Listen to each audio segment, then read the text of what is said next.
आज हम empire of devotion के भाग 7 जब बदलाव खुलकर दिखाई देने लगता है की शुरुआत करने वाले हैं। कुछ कहानियाँ धीरे धीरे आगे बढ़ती हैं। उनमें घटनाएं एक के बाद एक इस तरह जुड़ती हैं कि समय के साथ उनका असर और बड़ा दिखने लगता है।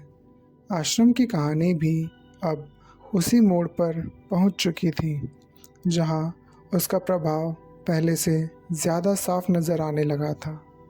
शुरुआत में जो जगह एक छोटे समूह का घर थी वो अब धीरे धीरे एक बड़े समुदाय का केंद्र बन चुकी थी। लोग अलग अलग देशों से यहाँ आ रहे थे और कुछ लोग यहाँ लंबे समय के लिए बसने का फैसला कर रहे थे। इस बढ़ते हुए समुदाय ने आश्रम के जीवन को एक नए रूप में ढालना शुरू कर दिया। अब ये जगह सिर्फ प्रवचन और ध्यान तक सीमित नहीं थी। ये एक ऐसा स्थान बन चुकी थी जहाँ लोग काम भी करते थे, नए प्रयोग भी होते थे और रोज़ाना जीवन का एक पूरा ढांचा भी तैयार हो चुका था। सुबह का समय अक्सर शांत होता था। लोग जल्दी उठकर ध्यान के लिए तैयार होते थे। कुछ लोग खामोशी में बैठते, कुछ लोग चलने का ध्यान करते। उस समय का माहौल बहुत स्थिर होता था। दिन के बढ़ते ही आश्रम का जीवन सक्रिय हो जाता था। कोई रसोई में व्यस्त होता, कोई प्रबंध के काम देख रहा होता, कोई नए आने वाले लोगों को जगह दिखा रहा होता। हर व्यक्ति किसी न किसी रूप में इस समुदाय का हिस्सा था। इस सब के बीच एक और चीज़ बढ़ रही थी, आश्रम की पहचान। अब इस जगह का नाम बाहर की दुनिया में भी पहुंचने लगा था। लोग अपने अनुभव लेकर वापस जाते और दूसरों को बताते कि उन्होंने वहाँ क्या देखा। उन बातों के ज़रिए धीरे धीरे और नए लोग इस जगह के बारे में जानने लगे। इस प्रक्रिया ने आश्रम को एक अंतर्राष्ट्रीय पहचान देनी शुरू कर दी। यहाँ रहने वाले लोग भी इस बदलाव को महसूस कर रहे थे। अब उनके आसपास के लोग अलग अलग देशों और संस्कृतियों से आते थे। हर व्यक्ति अपने साथ एक नई सोच और एक नया अनुभव लेकर आते थे। इस वजह से समुदाय के अंदर एक अलग ही ऊर्जा का माहौल बनने लगा। ये जगह एक तरह से विचारों का संगम बन गई थी। कोई कला के बारे में बात करता, कोई दर्शन के बारे में, कोई अपने जीवन का अनुभव बांटता और कोई नए सवाल उठाता। इस तरह अलग अलग दृष्टिकोण एक ही जगह पर मिल रहे थे।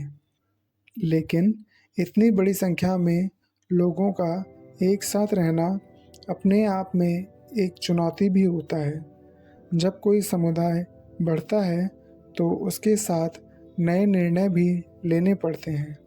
कुछ निर्णय ऐसे होते हैं जो समुदाय को और मजबूत बनाते हैं और वहीं पर कुछ निर्णय ऐसे होते हैं जो उसकी दिशा तय करते हैं। आश्रम में भी अब इसी प्रक्रिया का दौर चल रहा था।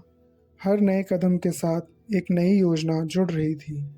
कभी नए कार्यक्रम की तैयारी होती, कभी नए लोगों के लिए जगह बनाने की बात होती। समय के साथ ये जगह सिर्फ रहने की जगह नहीं रही थी, ये एक जीवित समुदाय बन चुकी थी जहाँ हर दिन कुछ नया होता था। इस सब में शीला की भूमिका भी स्पष्ट दिखने लगी थी। उसका काम था इस बढ़ते हुए समुदाय को एक साथ जोड़कर रखना। ये काम आसान नहीं था। हर दिन नए लोग आते थे, नए काम शुरू होते थे और नए निर्णय लेने पड़ते थे। इसलिए प्रबंध को और मजबूत बनाना ज़रूरी था। शीला ने इसी दिशा में काम करना जारी रखा। उसने व्यवस्था को और स्पष्ट बनाया ताकि हर व्यक्ति को पता हो कि उसकी जिम्मेदारी क्या है। इससे काम की रफ्तार भी बढ़ने लगी लोग अपने काम को समय पर पूरा करते और समुदाय का जीवन एक स्थिर ढांचे में चलने लगा। ये सब मिलकर आश्रम को एक अलग ही रूप दे रहे थे। बाहर की दुनिया के लिए भी ये सब एक दिलचस्प दृश्य था। इतने अलग अलग लोग एक ही जगह पर एक साथ रहकर एक नए तरीके से जीवन जीने की कोशिश कर रहे थे। इस वजह से कई लोग इस जगह को देखने और समझने के लिए आने लगे। कुछ लोग जिज्ञासा के साथ आते, कुछ लोग प्रेरणा के साथ। हर व्यक्ति के लिए ये अनुभव अलग होता।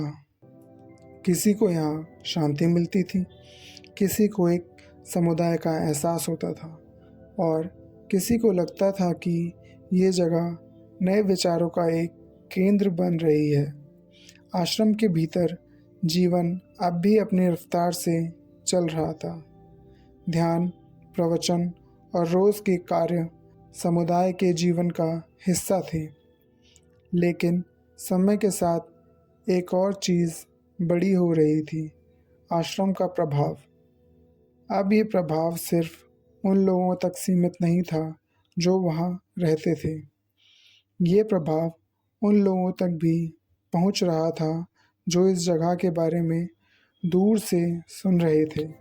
जितनी कहानियाँ बाहर पहुँचती थी, उतनी ही जिज्ञासा बढ़ती थी। लोग सोचने लगे थे कि ये समुदाय आगे चलकर किस दिशा में बढ़ेगा। क्या ये एक और बड़ा आंदोलन बनेगा?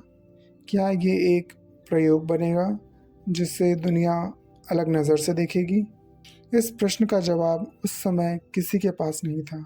लेकिन एक बात साफ थी, आश्रम की कहानी अब उस दौर में प्रवेश कर चुकी थी जहाँ उसका प्रभाव और ज़्यादा दिखने लगा था।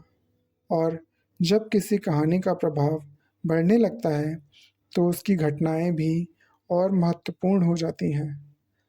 आगे चलकर जो होने वाला था वो इस कहानी को और गहरा रूप देने वाला था, क्योंकि जब कोई समुदाय अपनी सीमाओं से बाहर पहुंचने लगता है तब उसके सामने नए रास्ते खुलने लगते हैं और हर नया रास्ता एक नई कहानी की शुरुआत होता है।